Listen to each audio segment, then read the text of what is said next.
Welcome to the Empowered Podcast, episode 30. It's like my golden podcast.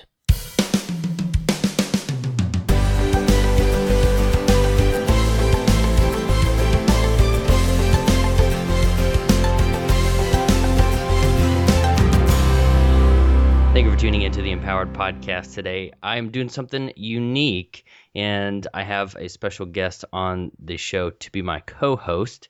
We are here with Nick Loper from SideHustleNation.com and the Side Hustle Podcast. Nick, how are you doing this morning? Doing well, Ellery. Thanks for having me. I have a quick random question for you. I know we sport the same hairdo. How bad does it suck to have a sunburn on your head? I've been very, very careful about doing the sunscreen thing or wearing a hat most of the time. Now, the funniest thing is my grandma-in-law or whatever, my wife's grandma. She is, straight shoot from the hip. I love her. She's like, does your head ever get cold? Yes, it does. It's pretty cold. Have you ever seen somebody that wears a mesh hat? I don't know, NASCAR comes to mind, but then they have the mesh sunburn. I haven't seen that. I'm sure that's a good look. That's pretty funny. that is pretty funny. Well, for you out there listening to this, I wanted to do something unique on today's episode. So I got in touch with Nick and I said, hey, there's these 17 principles. There's an infographic that's in the show notes to this podcast, and I'll give you the link at the end. But there are 17 things that successful people do, and then there's kind of the opposite.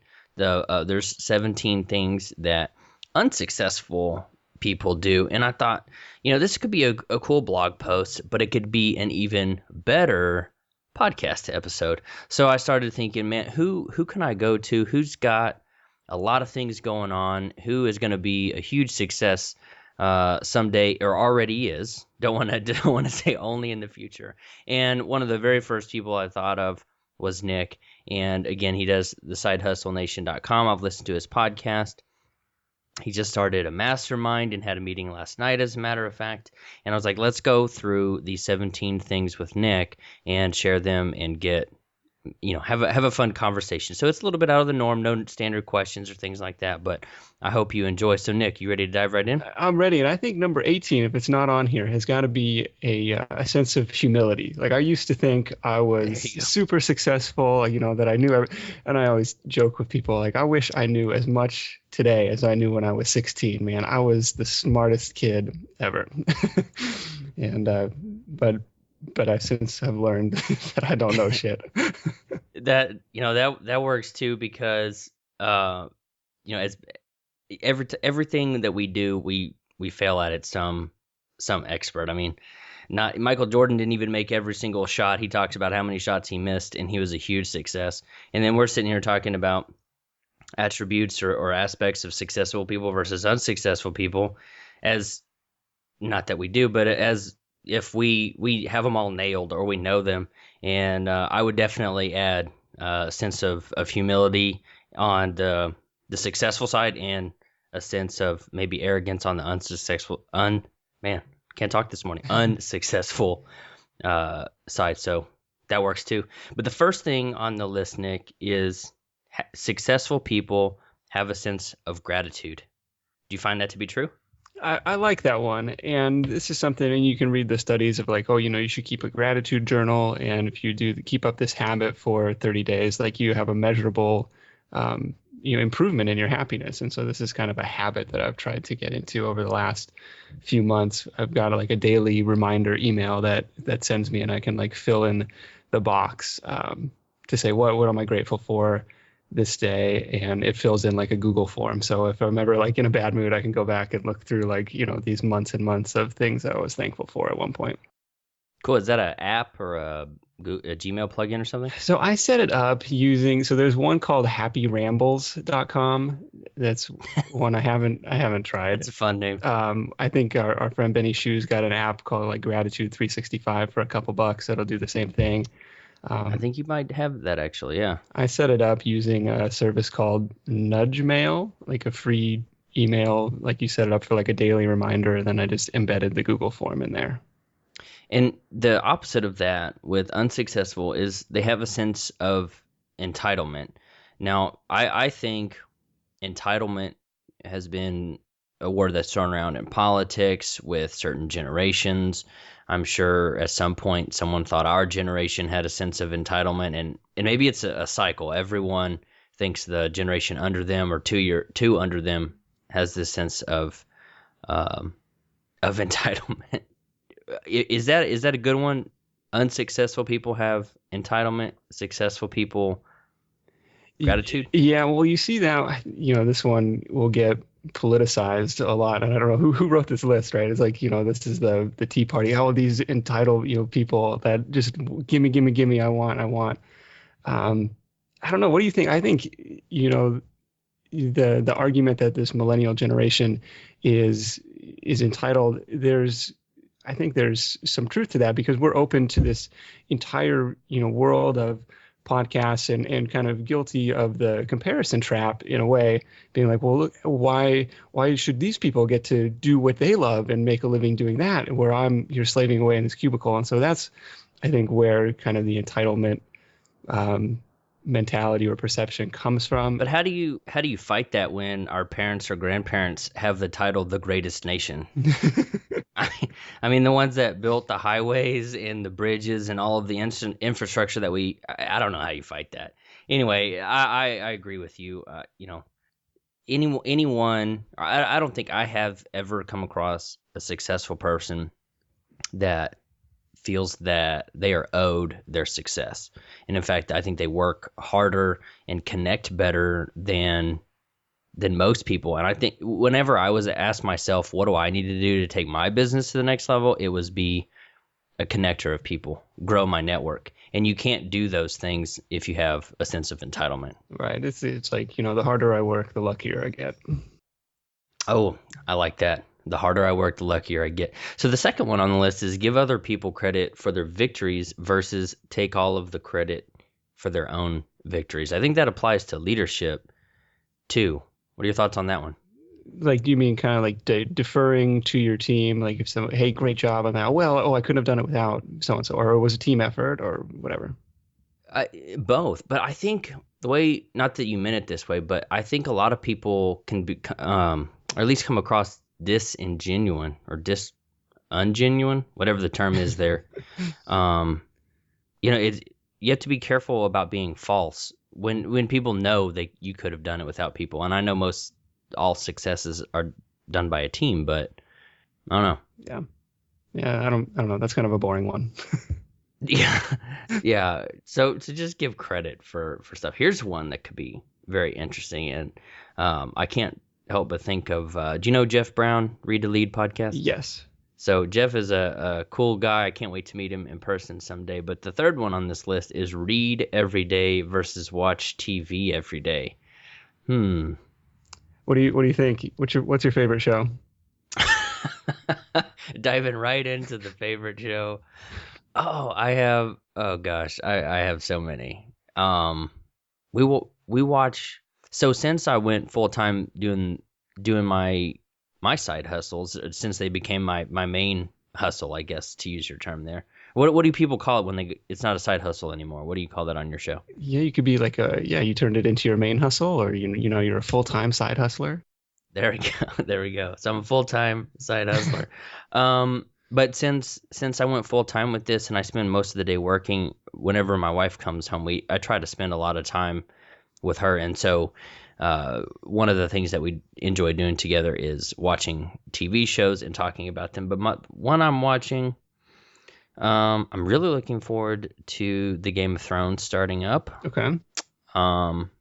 We like some of the shows on like Cinemax and Stars, like the ones that are just like crazy. We watch Spartacus and Banshee and some of those that you might not have ever heard of. And we've been watching a lot of Marvel. Have you heard of those? The ones I just mentioned? No, we don't get very many channels, so we're probably sheltered from those ones. But my wife's into the Agents of S.H.I.E.L.D. one. Is that the new Marvel one?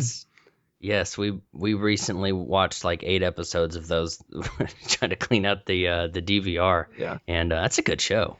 Yeah, for us, it's mostly Modern Family, and that's good. We do, Parks and Rec. But I feel like that's on the downhill slope. So really, I mean, probably down to, maybe an hour or two of TV a week at this point. It's not, unless there's like we'll watch football or something on Saturday or Sunday, but trying to cut that out of the day has been, because it's like I don't necessarily replace it with reading, but I sometimes will replace it with work or just going on a walk or podcast or something, because it can be just a huge time suck. And whatever the statistic is, like the average like person will spend 4 hours a day. It's like, well, there's your side hustle opportunity right there. That's an extra 4 hours you could be working on something productive. Yeah, on my podcast, and as a listener of the podcast out there, you might have heard these types of questions. But one of the things I ask people, not everyone, but what is one thing that you've had to stop doing that's helped contribute to your success? And one of the main things, or one of the things I hear most often, is I watch less TV or cut it all out together. What about the reading part? So I used to read more just to find, like, I'm a slow reader, so it's pretty time consuming. So I like to do more podcasts on, while I'm out walking the dog or driving. Some places where I can't necessarily read, but I still feel productive when I'm like consuming information. Anything that's on your nightstand or on your bookshelf right now that you're working through? I'm about a third of the way through Chris Ducker's Virtual Freedom right now. How is that? Is that his latest one that just came out like beginning of March? Yeah, I think it just came out, so I got a review copy, and it's so far so good. Does that mean you're gonna have Chris Ducker on your show? Yeah, he's on next week actually. That's a good way to get review copies, I have found. So yeah, that's cool. I met Chris. Did you meet him in Vegas? Yeah, so we've crossed paths a couple times, and I work a little bit kind of in the virtual assistant space. So we've, we know of each other. We know. Do you have a virtual assistant or VA? Yeah, so I don't have a person in the Philippines. She's working actually in Macedonia. Interesting. Do you think having a VA helps you, get enough things off of your plate, or has helped push you to the next level? Is that something you'd recommend to listeners that they get? It's just been a complete game changer. Like, so many hours a week. She's working 30 hours a week or 35 hours a week. Like that's literally time that I don't have to spend on the day-to-day, nonsense of, website maintenance and all this stuff. So really, really freeing in that sense to go and pursue other projects like this, like this side hustle site, even if it doesn't generate revenue right out of the gate. Like, kind of had the freedom and opportunity to go and do that. What do you have your VA do? She does all sorts. Man, we're getting way off the topic of the 17 successful habits. She does. This is about success. She does. She runs like the live chat customer service. She runs kind of the daily database maintenance. She does AdWords. She does quite a few different things. Wow, you are side hustling. That's a lot. That's a lot of stuff. To get back on track, the number 4 one, and I think there's an Eleanor Roosevelt quote in this, but successful people talk about ideas, unsuccessful people talk about people. Yeah, I can resonate with that. It's just like, there's this book that we listened to it actually on a car ride. We do that too. It was called like the 10, the top 10 distinctions between millionaires and the middle class, and this, ideas versus people and things was kind of one of the distinctions that he made in the book. Because people can be petty, or somebody's bothering you at work and stuff. It's like, in the grand scheme of life, is that important? Like, kind of talking about these ideas and spreading the ideas and making change and stuff. I like that. But we are always taught, or when you're writing or doing a podcast, you're told, or you're coached or taught taught to tell stories, and those stories involve people. How do you define or draw the line or differentiate between telling stories which have people in them and then talking about people? I guess maybe it's the connotation, talking about people as more gossip, more negative, like, oh, can you believe what she wore to work? Yes, I don't know. Yeah, no, I think you're on the right track there. Very cool. So successful people share information and data unsuccessful people hoard information and data. I think this one we could talk about for a while. This is an interesting one, and this is something that I've heard, several times on my podcast, is kind of this mindset of abundance versus the mindset of scarcity. And so we talk, because people come on the show and they kind of share, like, kind of the breakdown, like how they, run their business and stuff. So if somebody really wanted to come and like steal their ideas, like, in theory, they could do that. And obviously there's some personal branding element, and, they can never steal that part, but it's like, you're going out of your way to share this information and be a giving person rather than, hiding in your corner. And sometimes we joke that, some of the most successful people who are making, like, you see John Dumas and you see Pat, like, posting their income reports, and we're like, wow, these guys are killing it. But there's a whole other corner of the internet that you'll never know about, because they're like super secretive, and they're like, I got to guard my idea close to the vest, because you never know if somebody's going to come around and take it. Well, I like what Chris Brogan said, that he consults for a lot of businesses and companies, and he says he won't sign a NDA, a non-disclosure. Yeah. And I think that's interesting, and you find a lot of people, and I'm gonna try to remember the quote here, but if the idea is that if your idea can be knocked off and stolen that easily, it's not that good of an idea. Right. It's all about execution. I think this was from Derek Sivers' book. He's like, a great idea with, the best idea in the world with terrible execution is still worth nothing. And even a mediocre idea, but if you, like, you lean startup and you iterate and you really crush it, like, hey, then you can have $1 million business. Yeah, and so many, I talk to a lot of people, and they're like, well, I don't want to really share my idea. But what's the interesting part about that is the people who are looking for ideas, if they heard your idea, they're probably not going to do anything about it anyway. Yeah. If I told you a genius idea, you would probably take it and run with it. But there's people out there, not necessarily the people that read our blogs or listen to the podcast, but if you told some guy at the coffee shop, or, hey, I have this cool idea, he's probably not going to do anything with it anyway. Right. Not that we should just go out there and just like air our cool idea book, but I think people are overly paranoid when the successful people share that information and they get feedback from it. You kind of think like all, information is public anyway, like Google's idea, like, hey, we're going to build a better search engine. It's like, it's public information. You can go to Google and see how it works. But, a friend and I had another little side hustle site that we were running for a while. It's still up there. It's called businessideas247.com, where the idea was to, just, hey, we don't have time to, work on these different ideas that come up and whatever. So we'll just put them up here on the site. If you want to execute on them, great. And if anyone wants to contribute to that site to keep it going, that would be awesome too. Like, if you have an idea that you're not going to run with, but you think is cool, go ahead, send me a note. We'll put it up there. I'm gonna load that up right now. You said Business Ideas 247? Yes. Oh, there it is. Biz Ideas all the time.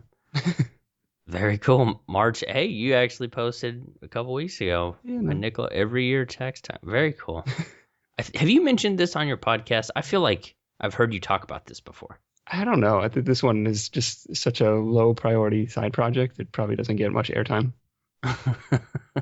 Very interesting. The next one, successful people exude joy, and unsuccessful people, we'll use that word again, exude anger. Yeah, that sounds so scientific. Just, I hope I'm not exuding anything. Yeah, that's a call the doctor. I guess to use Seth Godin, that's a one word that conveys a lot of meaning, so you don't have to use 3 or 4 words. But you think successful people are happier, and can you be successful and unhappy? That's very deep. That's very that's very meta. Because it's like, what's the meaning of life? Like, isn't it to be happy, right? To create meaning in the world? And if you're doing that but you're not happy, or if you have a $1 million business but you're not happy doing it, or you're stomping on people to get there, it's very deep. Yeah. What do you think? Can you have one? Actually, I was on our mutual friend Alex Barker hosted a thing and we did a Google Hangout, and it was success and happiness, and whether or not you can have both. Can you have both, Nick? Well, I hope so. That's what I think. That's what we're all shooting for. There you go. I think so too. But the anger part, I guess you'd have to take the anger and say, if you have a sense of entitlement, if you say I'm entitled to XYZ and you're not getting it, that could lead to anger. But here's an interesting one. The next one down. Successful people embrace change. Unsuccessful people fear change. I kind of fear change. Does that make me unsuccessful? Or Yeah, I'm in the same boat. It's like, I have this, on the kind of conflicting sides of the scale. It's like, on the one side, like I want to, travel and have some adventure, and that's on the other side, like I'm very much like a creature of habit. Like at 7 o'clock, I'm gonna have my little breakfast smoothie. At 7:05, I'm gonna go walk the dog, and at 7:30, I'm gonna jump on the treadmill desk and get to work. Like in that sense, I'm kind of with you. Like, change it can be scary. But I think change also gives way to a lot of opportunity if you're willing to see it that way. And I guess maybe the challenge is seeing the opportunity in the change. I'm sure there's somebody out there has a spectacular quote for that. But if there was no change, would we even have opportunities? If things stayed the same, you'd probably get beaten down, and learned helplessness is the psychological term to that. It's true. Like, what is the only constant is change. So, learn to love it or else get left behind. Yeah, I like that. Move if you can change with it. Try to find that opportunity that other people have missed. The example from like the SEO world is like, hey, I did some, spammy ranking techniques to, artificially boost my site up in the Google search results. And so I'm, constantly living in fear of the next algorithm update, right? And so these guys that got hit hard by, penguin and panda and whatever the polar bear, whatever the next one's going to be, like those are the people who I see as fearing change versus the people who are doing things right, building like a useful resource. They embrace those changes because, hey, in theory, as they get closer and closer to getting this algorithm right, those guys are going to get dumped off, and I'm going to rise up. Yeah, I was having a conversation with a guy named Bruce just yesterday, and someone had tried to sell him. Again, this is kind of going off topic there, but a big SEO package, and I was like, Bruce, and I mentioned the same Google updates that you did. There were a couple of these Google updates where they changed their algorithm, and they were gonna like pay him or wanted him to pay like $2,000, and he's a startup. He's been in business for just a handful of months. I was like, Bruce, I can't say that I would necessarily suggest that because Google is changing to be the search of how we naturally speak, and they changed all that stuff. So anybody that's going to charge you $2,000, I mean, I could be wrong, but I don't know if that would be a good investment for a startup in 2014 anyway. Yeah, there's definitely a huge like SEO industry, and there's good players and bad players. So it's just a matter of trying to figure out who who's keeping up on all the ranking algorithms and the different ranking factors and all that stuff. So I will not make a blanket statement and say that, SEO is a dying industry, because there's a lot, and even some friends of mine are like very, very good at what they do. Yeah, I do see the value in it. But it just makes me wonder. I think a lot of people are like, well, how do I rank? And I kind of want to know what what they call the black hat or white hat. I don't know what the different hats are. I kind of want to know what they are, so I don't do them. I don't. It's just me. I'm kind of. I don't like being punished, especially. Yeah, if you don't know, you don't have to worry about it. That's probably safe. That's good. I don't want 92% of the search engine market blacklisting my website. So keep a project or to-do list, and unsuccessful people never set goals. What kind of goals do you have right now? Have you stated them out publicly for 2014? I did. So what did I put for 2014 was to write an average of 500 words a day, 5 days a week. And so I'm tracking pretty good because I feel like that written content fuels so much of the business in terms of, blog posts, guest posts, books and all that sort of thing. So that's like a really important part of my business. And then the other goal was to try and turn the Side Hustle Nation project into a viable side hustle or business on its own. So those were kind of my two big goals for the year. What about you? I did. I put them into a blog post, and if I can find it, and if you want to send me the link to yours, I was trying to scroll through and find it on your page and hadn't found it yet.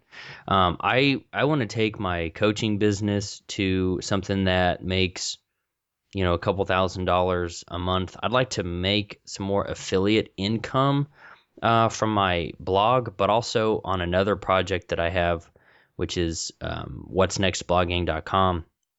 I want to be able to pay affiliates too. And I want to be able to generate enough income for those affiliates to where, they can make, $10, $20, $30 a month or more. So I want to do that. I want to have some speaking engagements. I'd love to speak at New Media Expo 2015, and I'm thinking about submitting a proposal to speak at Podcast Movement in Dallas in August. So want to grow the speaking part, want to grow the coaching part. I want to make affiliate income and pay affiliate income, and I think there were other things on that list, but I can't remember. What's holding you back from submitting that speaking proposal for the podcasters conference? Ouch. Just like you line that up and then you just like threw the spear right there. That was me hitting myself in the chest of this arrow. Honestly, thanks for asking that, Nick. Honestly, I think I would like to talk about a couple topics, and I think I have a message for a couple topics. But the first one, I don't know if the audience is there for it. I don't know if they have tracked who all has a podcast, but I'm working on an ebook called How to Start a Professional Podcast, whatever that adjective, I'm still working on that one, but how to start a podcast for $200 or less. Okay. And I would like to talk to people who are about to start a podcast. I'm no expert, but one of the things that I've done with most of my projects is found a low to no cost way to do a lot of things. And I put in a little bit of, or a little more effort to save the dollars. And I think that if technology is getting in the way of you sharing your message, we need to change the technology. And that's one of the topics, just how to start a podcast on a shoestring budget, something like that. But I don't know if the audience is going to be there. There's kind of a beginning, intermediate, and advanced track to Podcast Movement. Mm-hmm.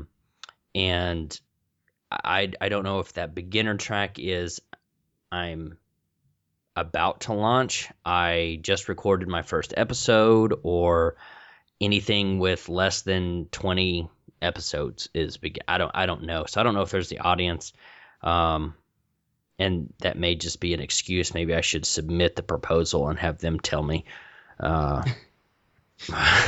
Maybe that's the short answer to that ramble that I just gave you. But no, I think that's a good hook. How to get started for less than $200. I think so too, and I think it's possible to sound pretty good. I think, so many people, if you are listening to this, sometimes I sound really country, and you know what the Heil PR40 is, that's a $300 or $400 microphone.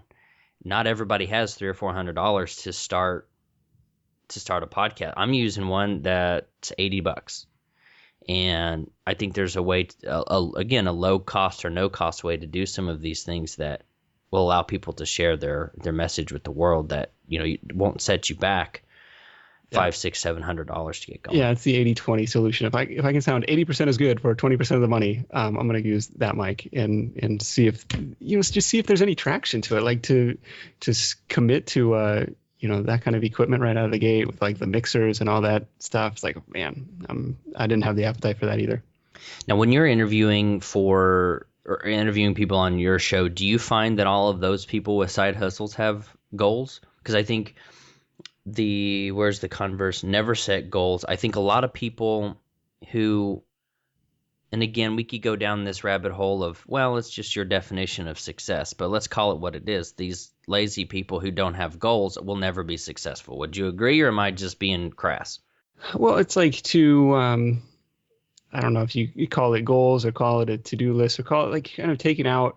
And this is another distinction he talks about in like the 10 distinction between millionaires and the middle class is like they're living week to week, month to month versus the millionaires are thinking, year to year, decade to decade, even in some cases, very long-term view. And so if you're setting, if your goals for the week are to be able to pay for groceries, like that's great. Like that's how you're going to define a successful week. But it's tough to grow beyond that. Like if you can't see the next step beyond that, I guess. I believe, and I was going through, I'm creating these quote cards, but one of the quotes that I can't found in one of my blog posts was, everybody needs an Everest. We should all have a dream to chase and a goal to go after. And I think one of the first signs of, apathy is not having something to chase, not having something to go after. So I like it. Make it something big, so it takes a while to get there. Yeah, exactly. Compliment versus criticize. What are your thoughts there? You're doing an excellent job hosting this show. You are. I got nothing. Well, thank you. I think my co-host deserves all of the credit, and I wanted to express my gratitude. Well, this is just getting ridiculous. Yeah. But I think that's true. Whenever I've had some kind of grumpy times in my life, and one of the things that I did a lot of was criticize. And you can't make a positive change with a negative attitude. And that's something I try to live by, and compliment other people. I mean, what is criticizing gonna really accomplish? I know this is something we're totally guilty of, and it's just like you're as soon as you're behind closed doors, you'd be like, "Did you hear what so and so said?" And like, it's like, does this really matter in any meaningful way? Like, sure, it's a topic of conversation. Sure, you can have some fun at somebody else's expense, but so I'll raise my hand and say I'm guilty of criticizing people too, but. You never know. What was did you see that video? This was a few months ago. It was like, some guy standing in the grocery store, but it's like, you never really know somebody else's story. Like what happened to them the other 23 hours in that day? Like, what's their background and stuff. So it's like, and even like to get road rage and stuff, you never know. Maybe that person is, late to a doctor's appointment or something. Like I try and keep it. I need to do a better job of keeping that front of mind.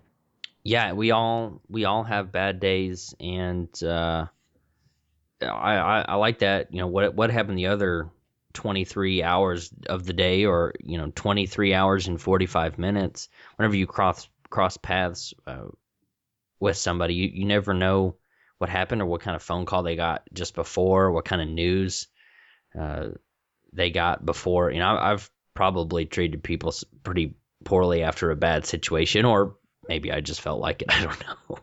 Right. But compliment versus criticize. What about the next one down there? Forgive others versus hold a grudge. I don't know. I think that one, makes sense. Like you can only hold a grudge so long, and then what does it really accomplish for you? What do you feel about forgive and forget? Should you forgive and forget, or let's see, forgive but not forget?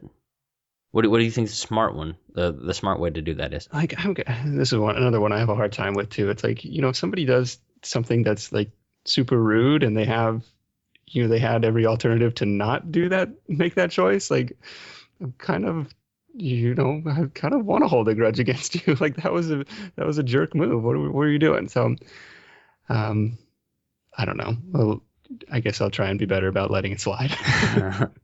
One of the, I can understand people getting frustrated. I can I can usually read people well enough to see, man, they're just having a bad day. But one thing that I have zero tolerance for is when people are just rude. Like when you have, to use some of the terms here, when you have the arrogant attitude or you are entitled and you're just being rude, I will go out of my way to put you in your place, even if it's not me. I hate when people are getting picked on by a rude person. I've stopped people and said, hey, you need to change your attitude or whatever. Yeah. When I saw people being just rude, or I talked to the people like in the grocery store, some customer is rude to the person stocking the shelves. I hate that. Yeah. I zero tolerance for it. But I'm not perfect. Let's see. Again, I'm probably rude to a lot of people. Yeah, that's why this is a good. That's why this is a good conversation, because it's like, hey, you know, this is kind of what we can aim for. And we can, you know better, but it's like it's still tough. Exactly. What about accept responsibility for their failures, and unsuccessful people blame others for their failures? To me, that kind of goes with taking the credit for their victories or giving people credit for their victories. I like this one because it's like at the end of the day, you know, you've got to take personal responsibility for, you know, for your outcomes. And so I'll tell this story. The day after I quit my job, my website crashed. Like there was server problems or something. It was not like how I pictured my first day of retirement. And then of all days, first day of retirement at mid-30s. Yeah, that was living the dream, baby. And of all the days, Google took this day, their advertising team took this day to, like, you know, evaluate the site. And they're like, what the heck? This site doesn't even load. Like, this is garbage. We can't have this on our network. And so they essentially shut down the entire account. And even once the site came back live, we got it all fixed. They were like, well, you know, come to think of it, this is a pretty crappy site. Like, it's pretty thin content. You're not bringing a lot to the table. And I was like, whoa, what about the, you know, 2.5 years of account history? What about the thousands of dollars we spend every month? What about the thousands of happy customers that have come through here? Like, never a word, like never has been an issue before. And they're like, yeah, it sucks now. You have low quality score is what they said. And for the longest, thanks for that judgment, Google. Yeah, thank you. Like, who are you to judge? I was like super pissed. Like, I was just like, I probably had hair before then. Like, that was the summer I lost my hair. It was just like a crazy stressful time. And I played the victim card. Like, Google did this to me. It's their fault. Like, they're costing me all this money and stress and heartache. And really, and I'll still harbor a little bit of that resentment. But really, like, so what we had to do is like kind of reevaluate the site, the landing pages, all this stuff, and try and build a more valuable resource. And so in the end, it ended up being a good thing to kind of for the long-term viability of the site and all that stuff. So it was you kind of accepting the responsibility for you know, for that shortcoming or for that low quality, and trying to make something higher quality as a result. Google did the same thing for me when I first launched what'snextblogging.com. I have a page full of resources, and they slapped me on the wrist and said that we're discontinuing your Google ads because my site contained too many outbound links, but they couldn't tell me what it was. And I was like, I have like 2 pages, and one of them is a list of resources. How are you supposed to provide resources to your readers without outbound links? Yeah, that's craziness. I'm like, check out this plugin, check out this site, check out this.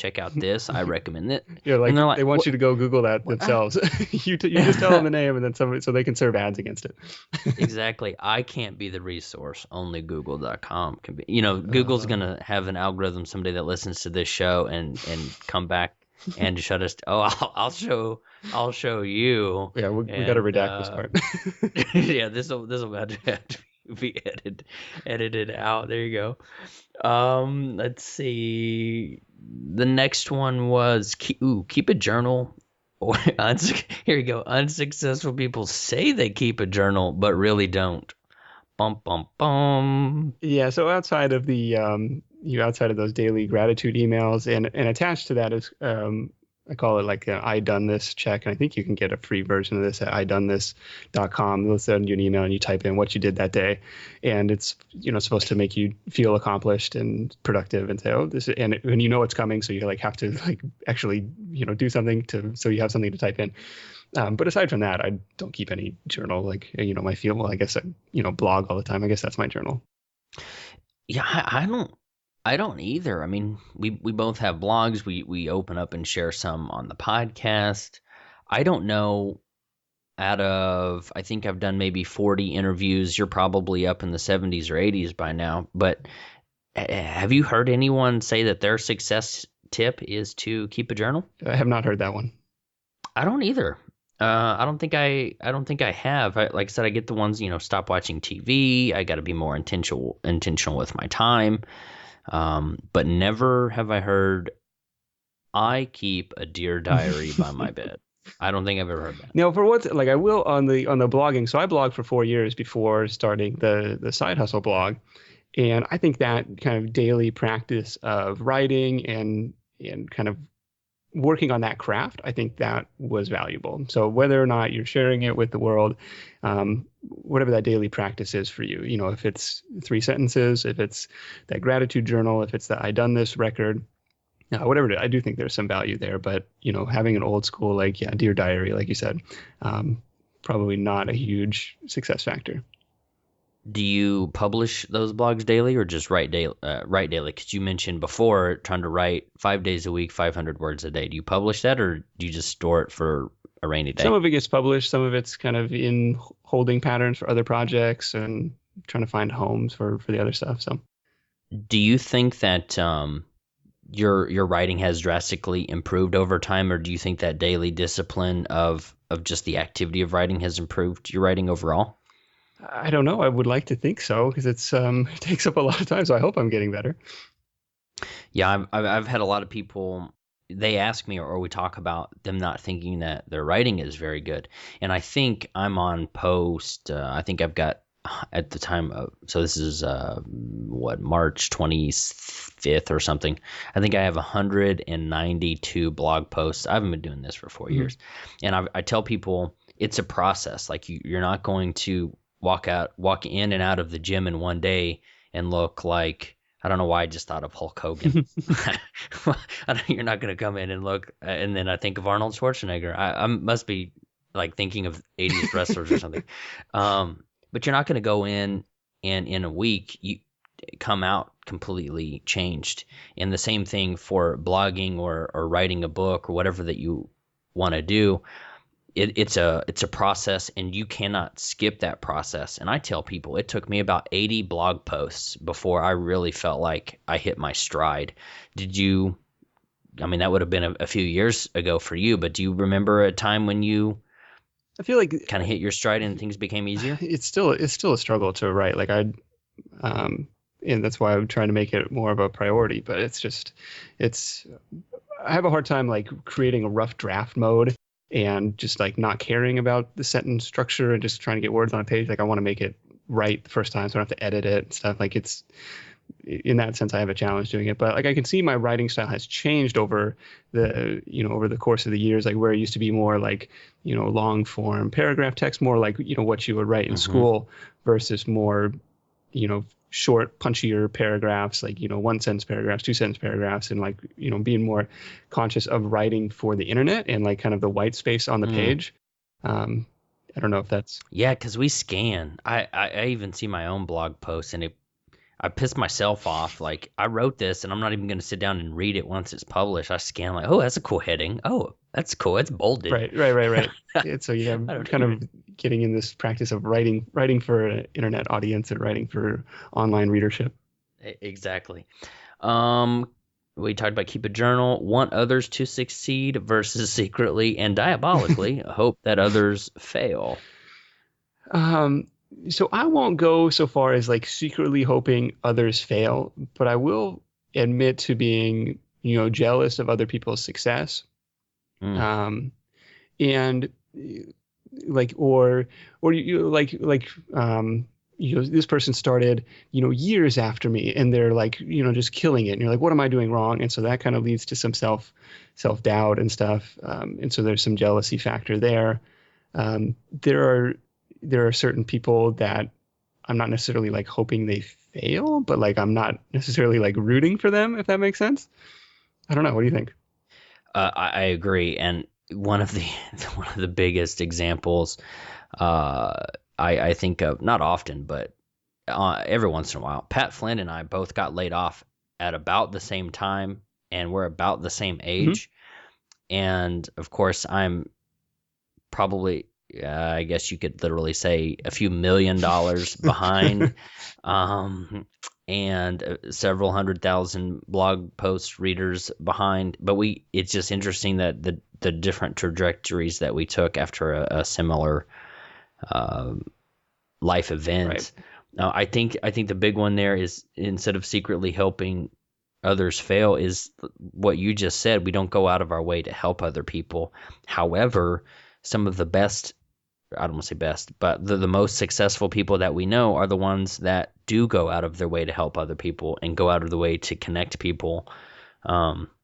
Just like you and I try to do with our podcast, is we don't make money off of this, or if we do, it's a relatively small. Maybe you're making bank on it, but I'm not making a whole lot of money off of mine. But no, I can't say that I am. But I was just going to say, like, I'm glad you brought up the podcast, because here, this is our gift to the world, free content, saying, hey, this is empowering the 80%. This is trying to help other people, lift them up, help them succeed. Exactly. So go out there and go out of your way to help somebody today.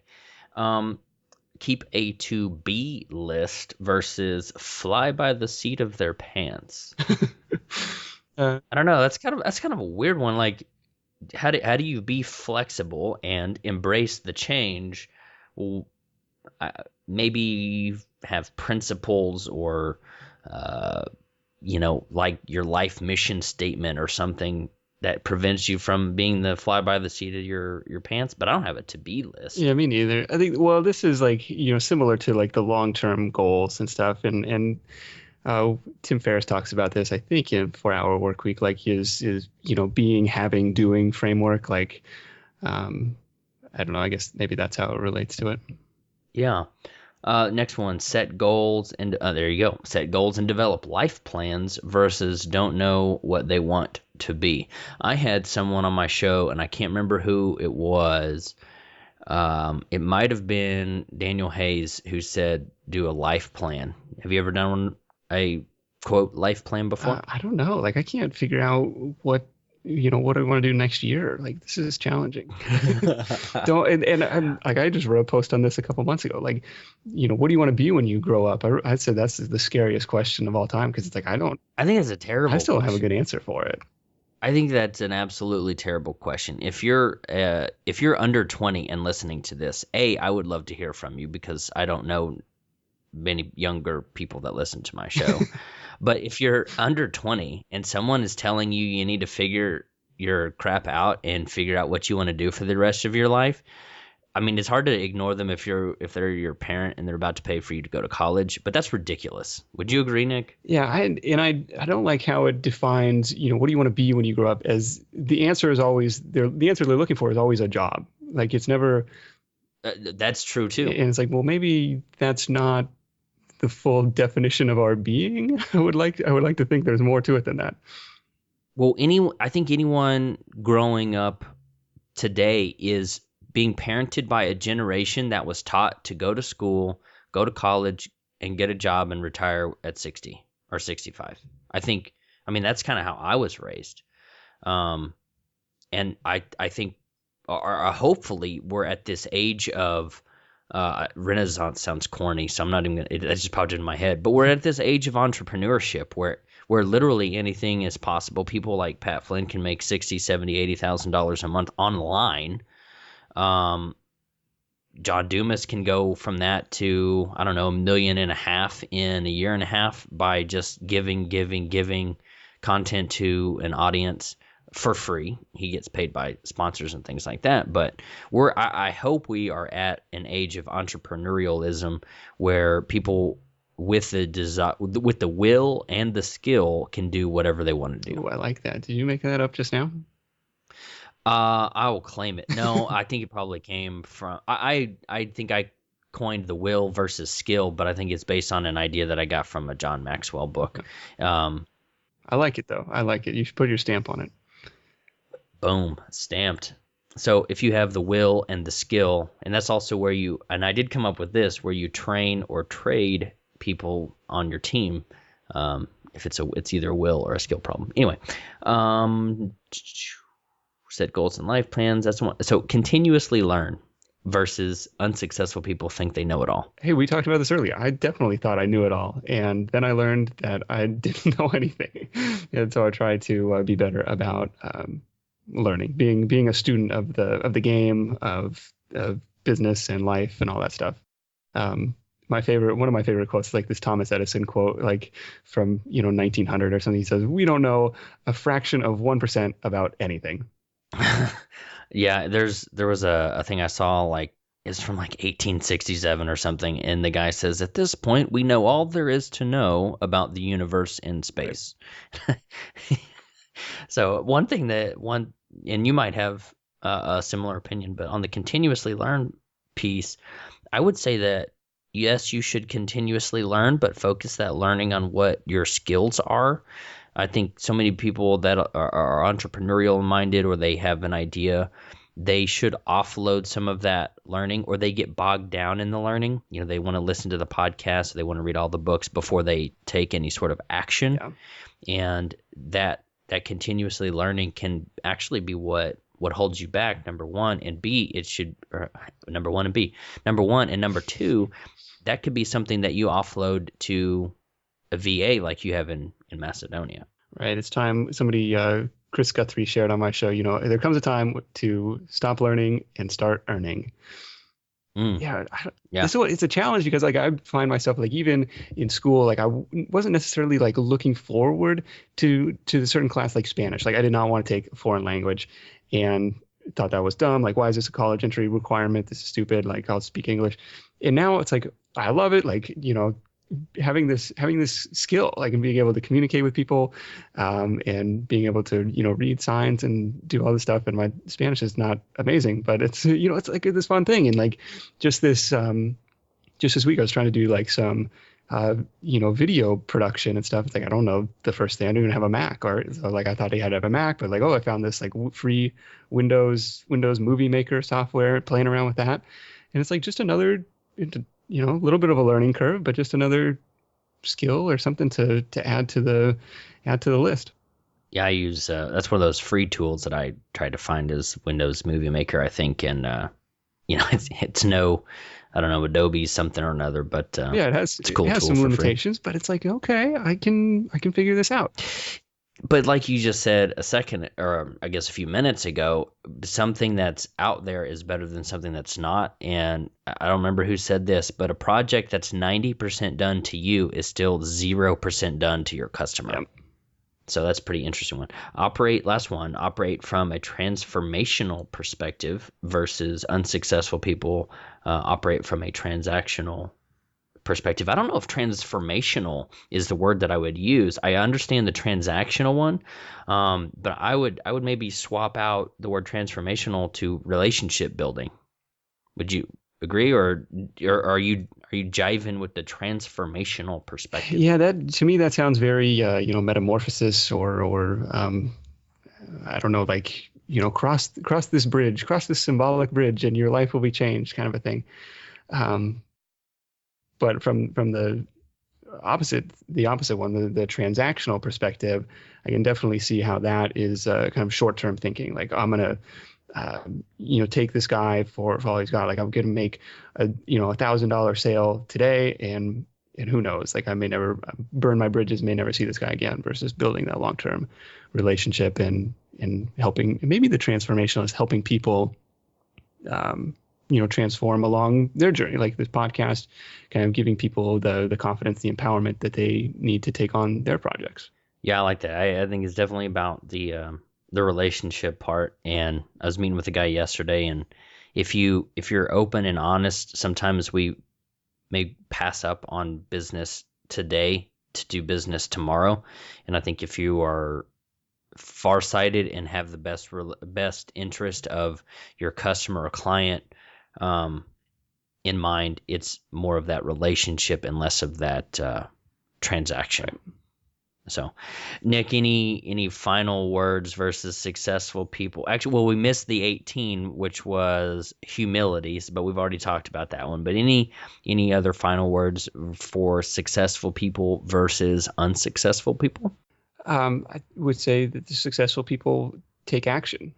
We touched on it a few times, but just getting over yourself and saying, hey, it doesn't have to be perfect, but I'm gonna get something out the door and learn while I go.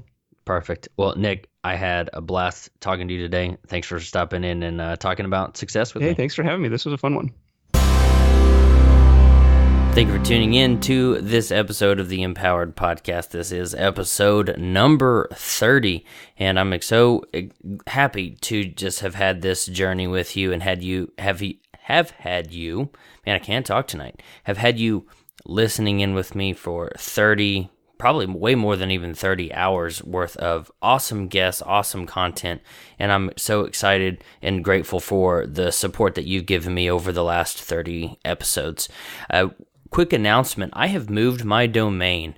You don't have to do anything whatsoever. Empoweredpodcast.com still takes you to all the great guests and podcast episodes that you're used to listening to, but I've decided to rebrand my site a little.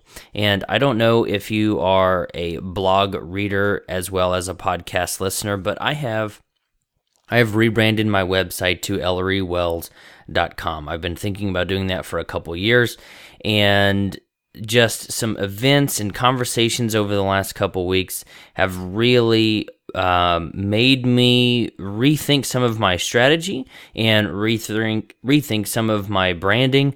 I would love to have a conversation with you about branding yourself, your business, any of your products. And if you want to ask me why I made that decision, I'd be happy to tell you. It's nothing bad or embarrassing or anything like that. No cool or crazy story. But if you go to ellerywells.com, you'll see all of the great content. All your links will work. All my links work still.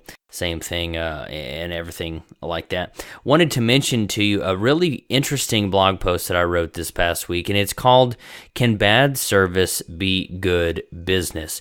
If you've ever traveled through Waco, if you're a fellow Baylor alumni like myself, you might have been to one of the local restaurants in town.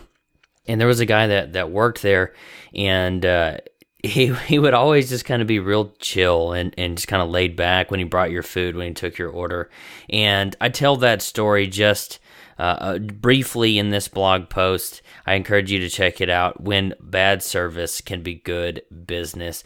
Also, before we go, time is running out. If you're listening to this live, time is running out to get tickets for Mastermind Weekend, the first weekend in May 2014. So that's May 2 through 4th.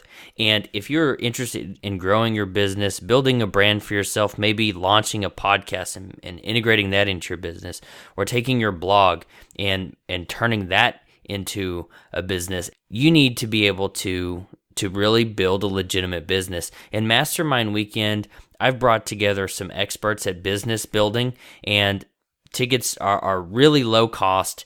I think they start at $75. Head over to mmweekend.com. That's mmweekend.com, which again stands for Mastermind Weekend. Grab a ticket. If you're in the Central Texas area, come out, invest in yourself, grow and build your business. That's all I've got for you. We'll talk to you next week. Thank you for tuning in to the Empowered Podcast. I'm your host, Ellery Wells.